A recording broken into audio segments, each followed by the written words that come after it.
Alright, so we'll share on why do we take notes. First of all, it actually encourages you to pay attention and helps you focus in your class. Maybe you will notice while you are writing down the information, your body language actually tells your brain that you are ready to take in the knowledge from the teacher. However, make sure that the knowledge that you jot down from the teacher, you really understand it and not rudely copying down from the lecturer's or teacher's speech. Besides that, your notes can also serve as your study material for exam. You can actually quiz yourself with the notes, but more about that later. We'll go in depth later about this topic. The information is also organized in the most understandable format for you. So this is why it facilitates your revision. And lastly, taking notes actually also saves tuition fees. Why do we say so? One of the main reasons we pay the tuition fee is to buy the notes from the teacher. Although nowadays tuition notes can be in soft copies, but stealing other people's these notes is not legal. That's violating people's intellectual property. So the best way is still equipping yourself with note-taking skills, and you'll be prepared to facilitate your studying process. In order to reap all these benefits of taking notes, we welcome you to share the first note-taking method, which is the charting method. Yes, so thank you, Chinkiat. And the first method that we'll be sharing here today is the charting method, and it's actually just making a table. So the charting method is a very powerful note-taking method to organize information, and it involves splitting the documents into several columns and rows, which are then filled with summaries of information. So first of all, we'll need to identify the topics and categories of a certain subject before we start doing the charting method. So you need to go over your learning material first, and this charting method does not allow you to take notes as you go. Analyzing your materials beforehand is an important part for the preparation work. So with your topics and categories ready to go, it's now time to create your chart. So if you're using a computer for that, it will be easier to create a chart compared to using a paper and pen, as you may adjust the width and height of the table easily according to your own needs. And now, you combine step 1 and step 2 by inserting all the identified topics and categories into the chart you just created. So first of all, you need to write the single topic on the top left and the subtopic under it over here. And then, a second now, okay. And then add all the categories to the right side of the main topic. So you can always modify this placement of the subtopics and topics according to your personal needs. So by now, you have your chart outline, and it's time to fill in the blanks over here. Here are some examples, and this is an example of a chart regarding digestion. So you can see that it's making table, like having the mouth, stomach, and duodenum, ileum on the subtopic column, and some substrate, enzyme, product, pH, food name, and other things on the right column as the category. So here's another example also, which is taken from Jar Batiga from 2 history textbooks. So you can actually see that here the word penemuan is written on top, where actually we'll need to repeat the penemuan word if we do not use this kind of method. So it will be a little bit more tedious. So if it is using a chart, you can save up some space, and this is the strength of this charting method lies. So the charting method is suitable for information that involves facts and statistics, and besides that, you can only use this for subtopics that can be compared with each other, so where the information can be segmented into tables. And of course, there is never a one-size-fits-all solution. Therefore, it is not applicable if you want to take notes during live lectures, as you need to know what are the topics and categories before you can create your chart. So before you create your chart, you need to know all the things that you need to write, so before you can make it. And other than that, if the topic contains a lot of detail, it is also hard to break down the whole piece of information into a table. And plus, we can hardly use the chart link method if the information is equation based, as you cannot compare with each other, such as like mathematics where you need equations and so on, you can hardly compare them with each other. So what are the advantages and disadvantages of using this chatting method? Chatting method can reduce the notes to bare minimum. So it's just like just now for the example for history, per number 1, where you can eliminate the word per number 1. And through charts, you can store certain types of information in the most efficient manner as possible. And that's where the strength of this method lies. And in chart form, you don't need to write complete sentence or transitional words like in linear notes where it is lengthy. And so all you need is just bare-bone information, and the chart format takes care of the rest of the things. And besides that, the information is structured and easily comparable. And finally, it maximizes the active participation in note takers. And this is because you need to read the information carefully to find out the subtopics and categories. And after that, you still need to break down the information to fill in the blanks of the chart. And however, there's still some disadvantages, where this method would be time consuming if you're making it on paper. Like if you're not using a computer while making it on the paper, you may need to draw the tables, draw the chart, and so on, which may be a little bit time consuming in this context. And other than that, you cannot use the chatting method if the information cannot be categorized. And finally, the content must be clear and analyzed before you can create your chart.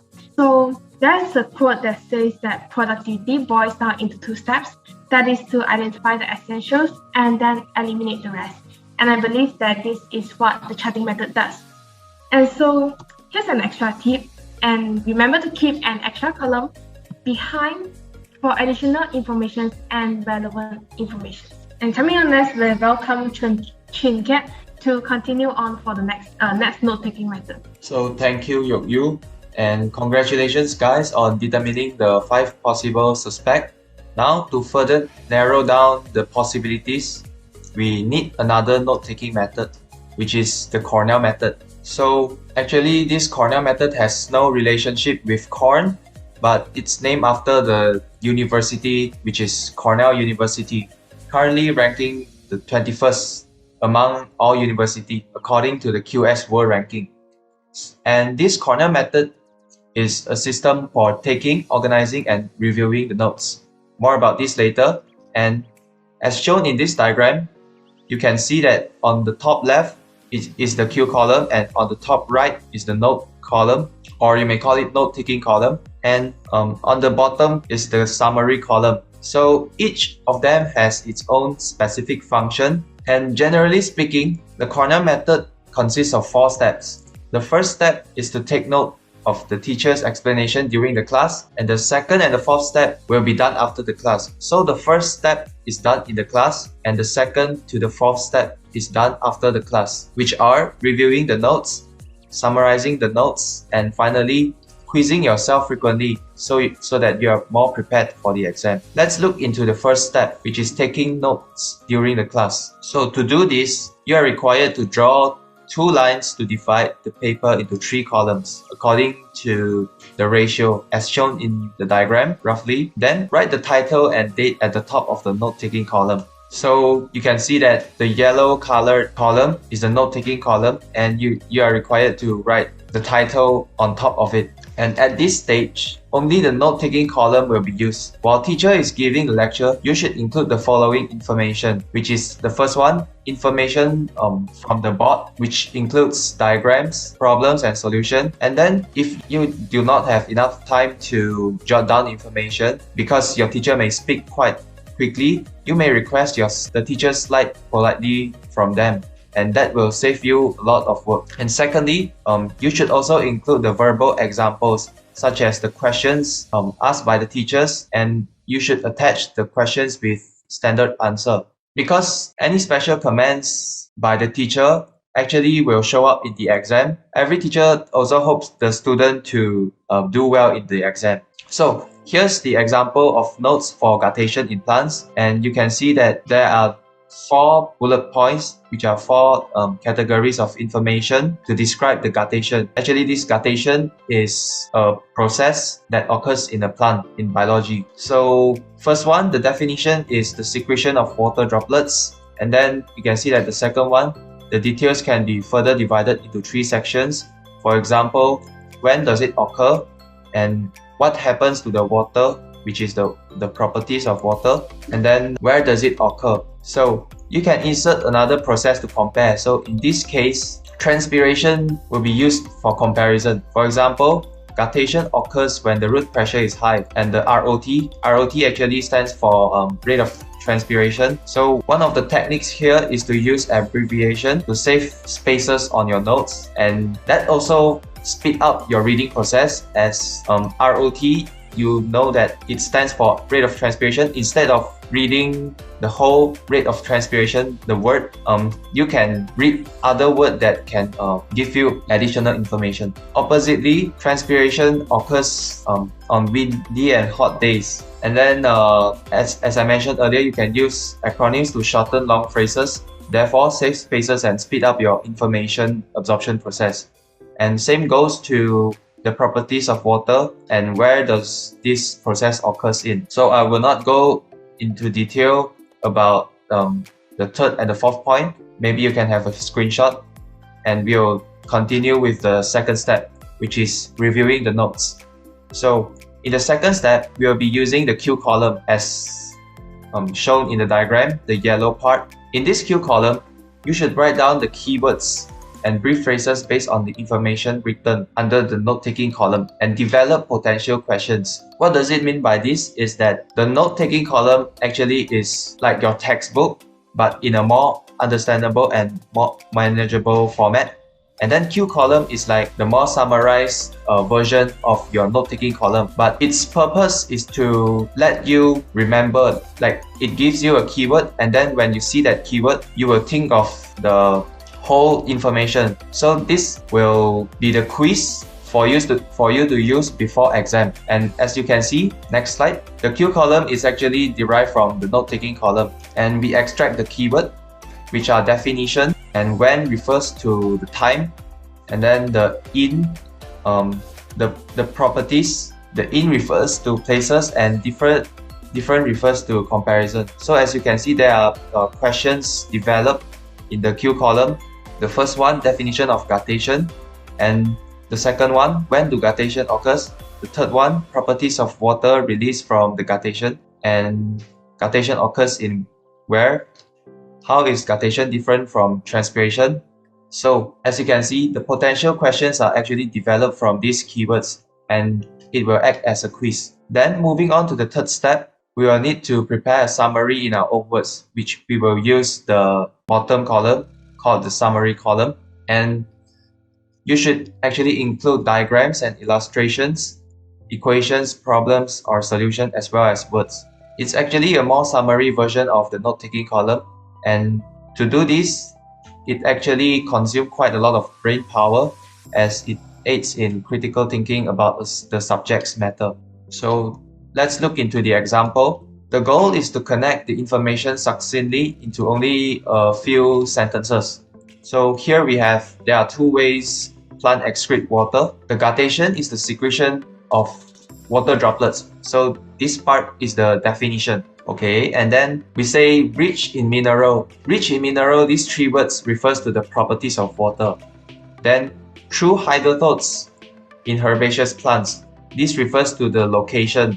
And then at night and at early morning, when the RP stands for root pressure, when the RP is high and the ROT is low. So this whole phrases refers to the time and condition. And then we summarize, as you can see, that we actually connect all the information into one sentence, and actually the sentence can be broken down into a few parts, and the few parts that you can ask yourself that it is why, when, where, and what. So we do the same as how we did in guttation for transpiration. You'll wonder how the product will look like. So the final product looks like this. Okay, so you may notice that actually in the note-taking column, you can highlight the keywords. So this is also a technique that you should equip yourself with. And next, the last step will be quizzing yourself. So the method to do this is by using your 如来神掌 to cover the note-taking column. So the note-taking column actually functions as the answer for the Q column. And while you are covering the note-taking column, you refer the Q column to quiz yourself. So you are very likely to face difficulty recalling, but don't worry, you just need to study more carefully on the specific topics that you don't comprehend very well, and you should ask a teacher to clear your doubts in the next class. Alright, we'll go into the pros and cons of Cornell method. So the first selling point of Cornell method will be you don't need flashcards anymore, as the Q column can actually function as a quiz that you can use to test yourself whether you have comprehended the topic. And then the notes are also organized and easy to read, so you can actually absorb the information at full pelt. Moreover, if you're hesitating which note-taking method to use, just use Cornell method, as it's applicable in all subjects. And then we'll look into some disadvantages. The first one is that it requires more brain power to organize the information. But to treat it more positively, actually you can think that you're actually training your brain consistently to prevent dementia. And other than that, you also need certain period of time to train yourself using this method, as you are required to adapt to this note-taking method, such as familiarizing with the abbreviations, and you should also equip yourself with high writing speed to keep up with the speaker so you won't lose any information. But I think that's quite not a problem, because actually nowadays we are using computer and our typing speed on computer is also relatively high compared to that of writing using a pencil. So here are a few tips and advices that we would love to share. You're advised to use more abbreviations and signs to save space and compact the notes. And this will also aid you in absorbing more information in one eye span. So here's an example on the left, which is for English, and example on the right in Bahasa Melayu. Look at the W/O, actually stands for without, okay? And then remember also to use indentations. Finally, remember to highlight the important keywords. Moving on, one of the common mistakes is that the student will rudely copy what is being said. Actually, according to statistics, non-keywords actually makes up 80% of our daily conversation or daily notes. That means 80% of your energy and time is wasted. So to maximize the efficiency, try to convert the information into a more understandable and manageable form. So congratulations for making it here. At this stage, you have learned two of the most powerful note-taking methods facilitate your studying process. Here's a quote: "What you need now is a little more initiative. As the saying goes, a system is only as effective as your level of commitment to it." Okay, so thank you, Trinket, very much. And what's next will be mind mapping method. So I know that a lot of our school teachers like us to draw bubble maps in our books for taking notes. For example, like moral subjects, a lot of teachers like us to draw bubble maps or double bubble maps for the 18th and 21st century stuff. So but is it how we actually draw mind maps? So let's dive into it. So this is what a mind map should look like. And the mind mapping method of note-taking is one of the most difficult yet rewarding types of note-taking method in existence. So if it is done well, it can record information in a unique sense of clarity, but if it's done poorly, the method becomes messy in no time. So that is why you need to make sure that you understand the fundamentals of strategies before implementing it in your studies. So the mind mapping method of note-taking provides a graphical representation of information, ideas, facts, and concepts. So the format involves writing the main topic into the center of the document and connecting related subtopics, ideas, concepts through branches, images, and colors. So mapping is actually similar to a charting method lah. It maximizes active participation in note takers as it requires them to organize facts, ideas, and information in a logical map. So while charting method utilizes chart for visualization purpose, the mind mapping method uses map. Okay, so here's a fun fact. Do you know that the initial version of mapping method can be traced back to Leonardo da Vinci, who is known for using various mapping techniques in his notebook? So finish our grandmother stories, let's see how we can draw our mind map. So first of all, we'll need to draw the topic of the mind map at the center of a piece of paper that is placed horizontally. And the topic at the center can be drawn with as many colors as you wish. Besides, you may supplement image with verse, and in this case, the topic is John. An example, you can draw the image that represents John. And next, add subheadings to the topic at the center. And the subheadings should be big and resting on thick branches. And you can also use capital letters to make it more outstanding. And after that, add the main points and the supporting details, and use keywords and images for this. And you can also use symbols and abbreviations as explained before by Chincat previously. And besides that, each keyword or image should rest on a line, and it would be best to keep it as short as possible for each branch. And then it is also important to know that mind map is not a summary of a chapter in the textbook. It should not just contain the main points and leave the important supporting details out, but it should also have all relevant supporting details and subpoints. And lastly, let your imagination go wild and add even more pictures and images that will make the ideas more outstanding and stick in your mind. So this is the end product for the example just now. And you will actually notice that the mind map is developed and read from inside to the outside. And in other words, the ideas radiate out from the center. So as such, notice that the ideas and keywords of the left side of a mind map are written and read from the right to the left. Okay, and then the ideas go round in a clockwise manner, like this. And here's another example about rocks. And then here's another example that I made for homologous series for chemical reactions. So why is it so good to use a mind map? And actually, mind map is actually more visually appealing compared to traditional linear notes, which can make the revision process more joyful. And so I saw Grace giving a comment. It seems that it's a very fun method. Of course, it's colorful. And then you can jot down the note concise yet detailed through the mind mapping method.